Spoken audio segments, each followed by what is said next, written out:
and good morning. Welcome back to the Cali Corner, I guess. Uh, I recently woke up, so ignore this. Um, I know it's a little late for me posting, but you know, no one's watching it, so it doesn't matter. Uh, I'm so excited, and it's because we're gonna be getting a dog in a few months. I'm so excited. I haven't had a dog like of my own. It's like we had a dog when we were younger, like when my parents had a dog, I guess. And we were too rough with her as kids, so they had to get rid of her. And then we had a pet wolf for a little while, and she got too big, and there were 4 kids, so there was no time to train her or anything. So we sent her to a sanctuary in Colorado, and uh, then we got a little dog, and he's not trained. He's just loud. He's very sweet. He loves people, but I mean, he'll bark at everything, lick everything, and I don't know. He's just, he's a cutie, but he's a little frustrating. So since we're getting a puppy, or, I mean, it'll be kind of like a teenage dog, I think, at that point, based on age. Not sure. But it'll be, we can train the dog. We can start off training the dog. Start with like simple things, look at me, or stay, all the basic stuff, use treats, use rewards and happiness to train them and everything. And I'm just excited to try it out because I haven't trained a dog before, and it's gonna be kind of a big dog. We already know that because I think there's some shepherd, some husky mix in there, something like that. I think there's another one, maybe retriever. It's a big dog. The mom is big, and I'm pretty sure the dad was big too. So we're already expecting to have kind of a big old teddy bear in here. And if we can start off with training, having a big dog won't be that bad because it'll listen. We're hoping we're getting a girl puppy. I mean, since it's parents that we're getting the dog from, I think it's fair to say we'll get first pick. But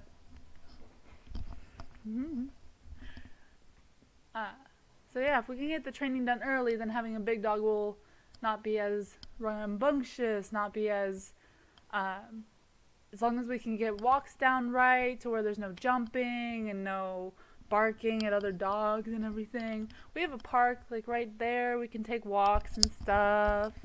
I mean, it's so fun. We got a little backyard area, because our apartment's on the ground floor, so you open the back door, we got a little bit of grass, and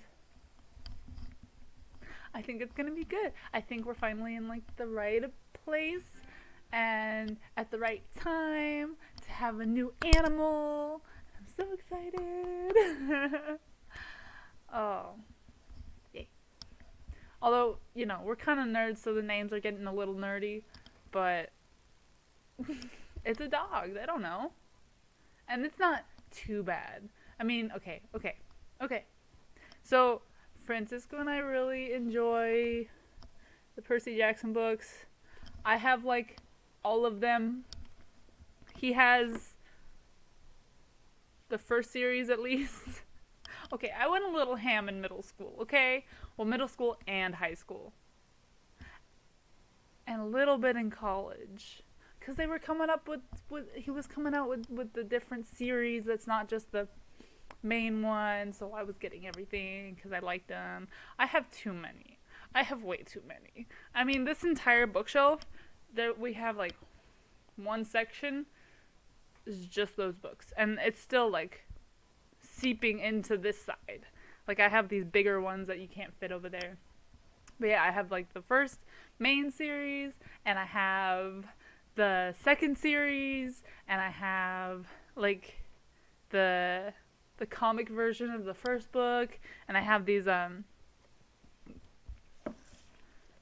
big books that are really awesome. They have really nice pictures in here too. Like I was looking at, I mean, the information is great, and it's told to you in, like everything's very sarcastic because it's told in the same character voice, I guess you can say.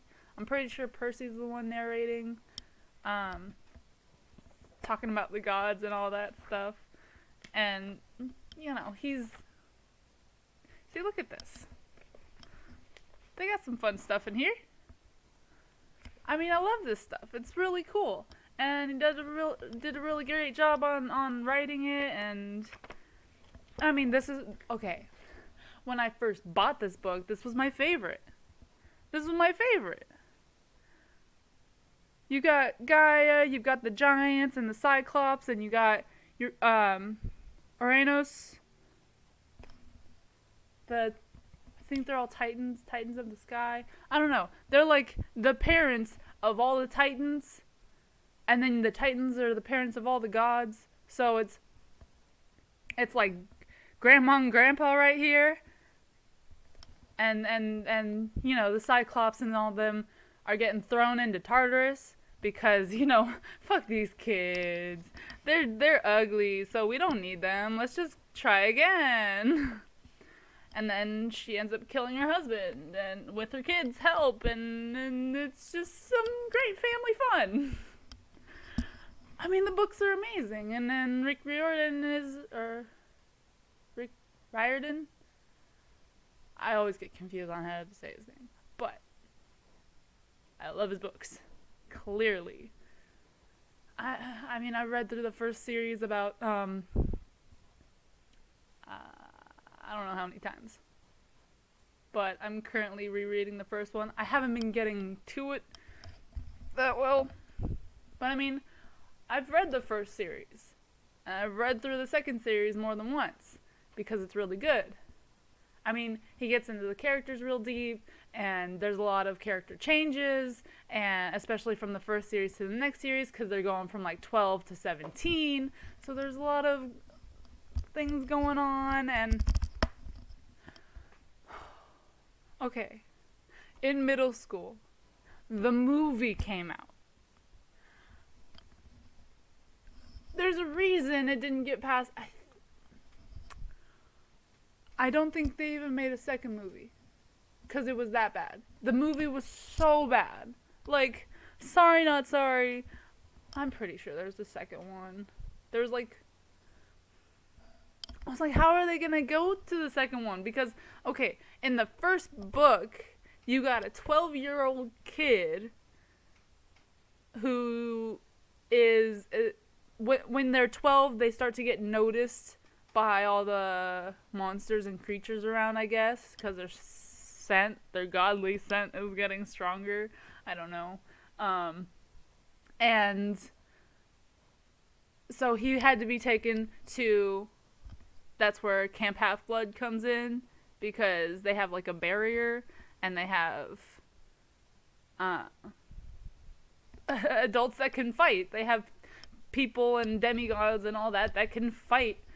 And so they're safer there. But on the way there, they were attacked by the Minotaur, and then there goes Mama. Don't worry. She's okay. You just don't know for, like, an entire book. There's one book.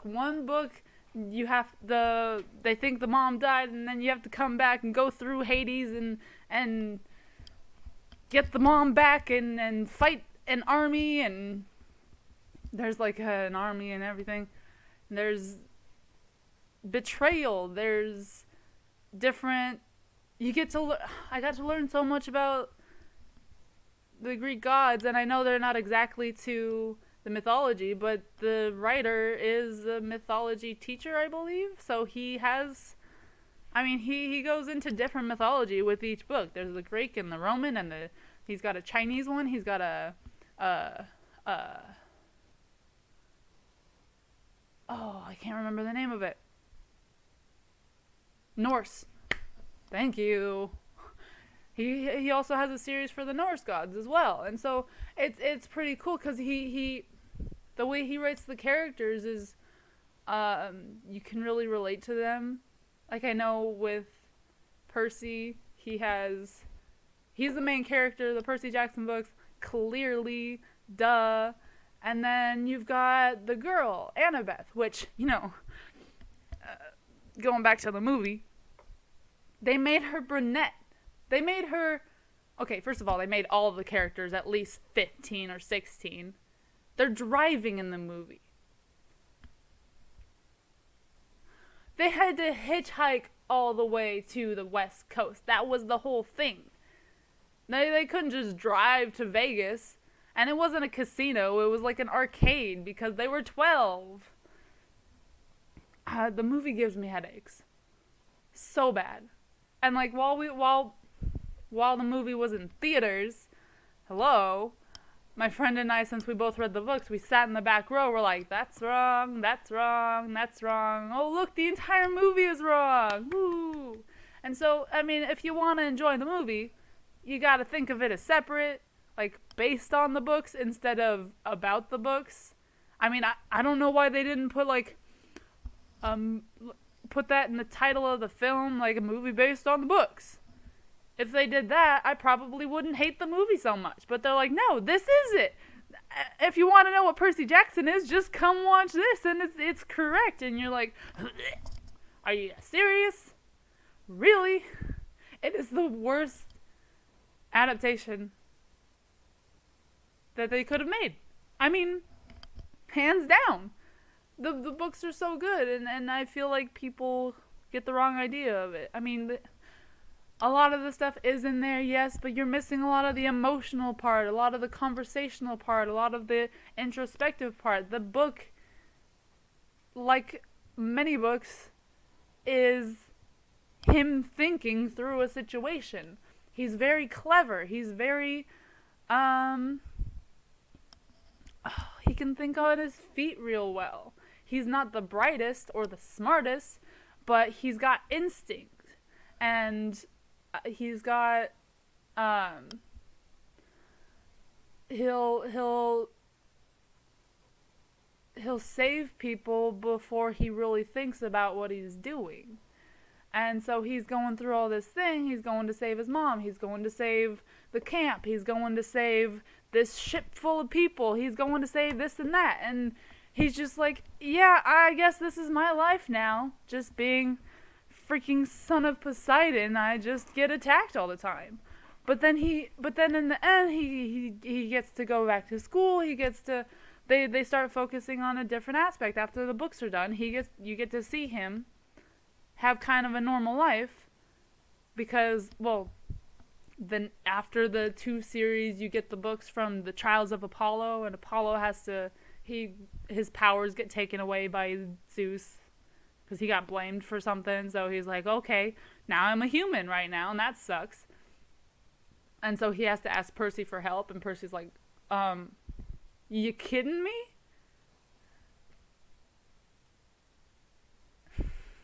He's like their best bet on Earth, and that's kind of scary. But him and Annabeth in like the last books, they had to go all through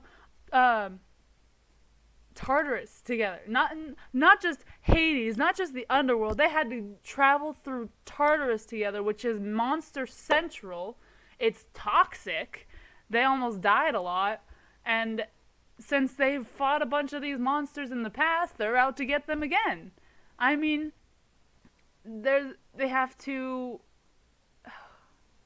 suffer so much in these books. It's kind of strange that I got into this in middle school. I mean, I guess it makes sense. But they're so good. And I'm so sick of like other book fans because no one talks about this one.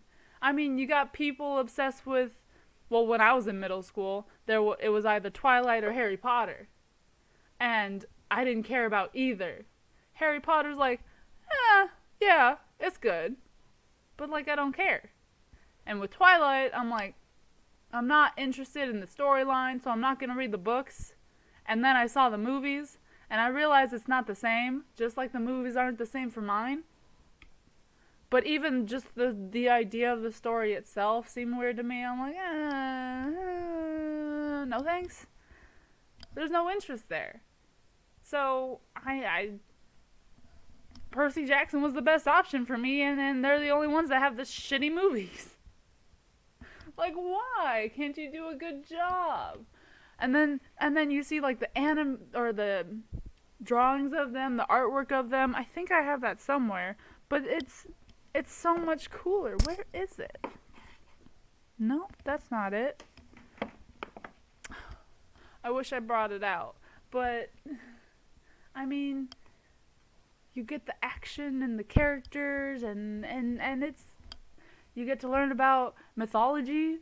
I got to learn a lot about Greek mythology at first, and then Roman mythology, and so now it's so cool. There's so much. I mean, there's a lot of like questionable stuff clearly in that mythology. I mean, the gods basically had a free-for-all with their concubines.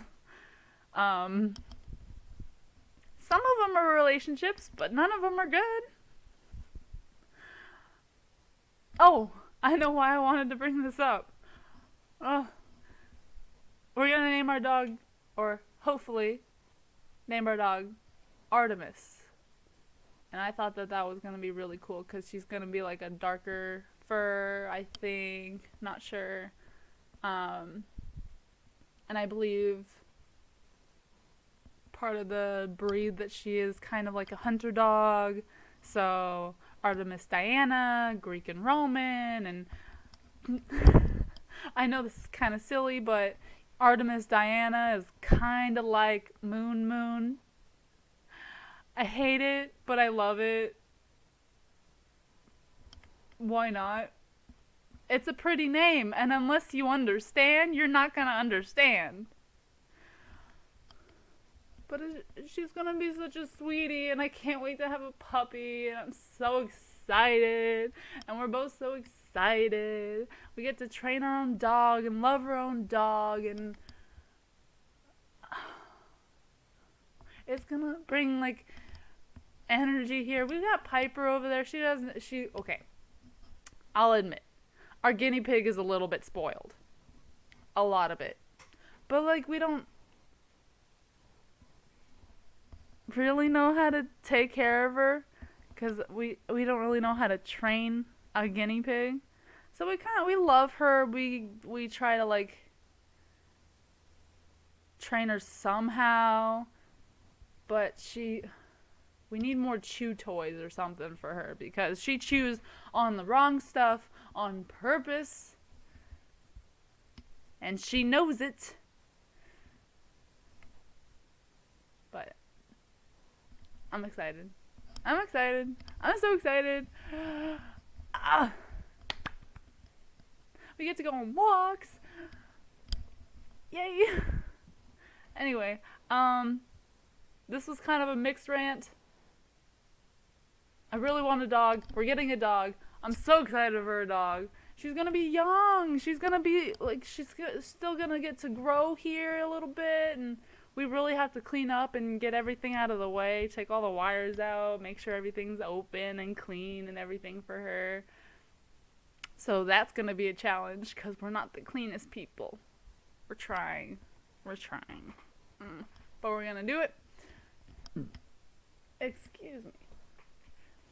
And also, if you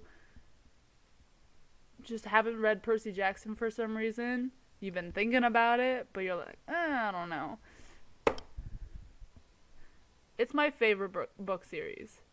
Actually, since it's 2 series, technically, it's my favorite 2-series book series. It's so good.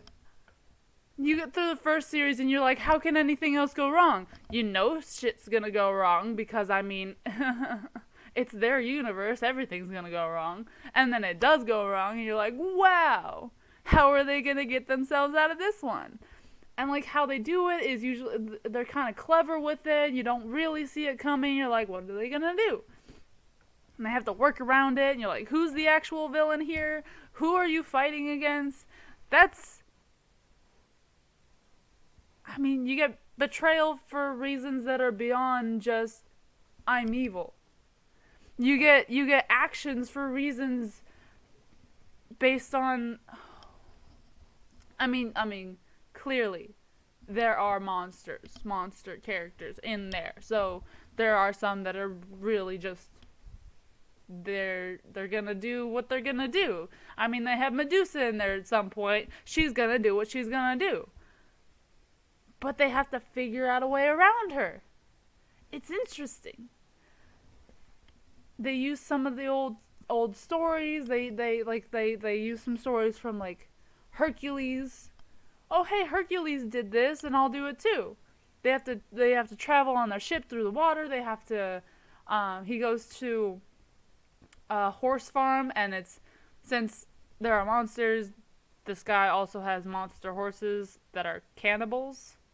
Because there are different like versions of horses in mythology. So you got the horse with the fishtail. You got the cannibal horses. You got the regular horses. The on fire horse. There are horses on fire. People, they breathe fire. I don't know. I mean, it's whack.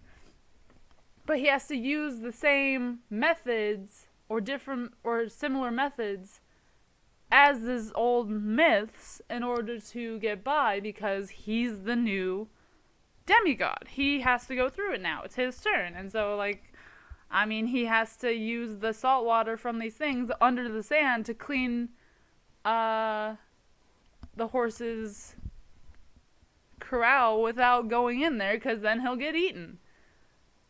And then that ruins the river, and so now the river nymph or whatever is mad at him, and she's like, the last person did this too. What the hell? This is my home, and it's just really cool. And I will keep the books forever. And I already have a trident tattoo because I'm a little dork, but I don't regret it one bit, and I'm gonna get more. I'm gonna get way more because it's my favorite book series, and I mean, what can you say? What's good is good. Fight me on this. I mean, I know, like, it's not like advanced writing or whatever. You can understand it when you're younger.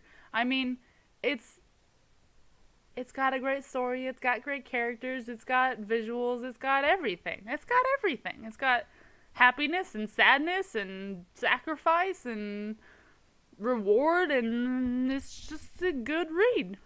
And I urge you to give it a try, I guess. And I think that's my rant for today. Sorry it's late, and I'll see you next time. Bye.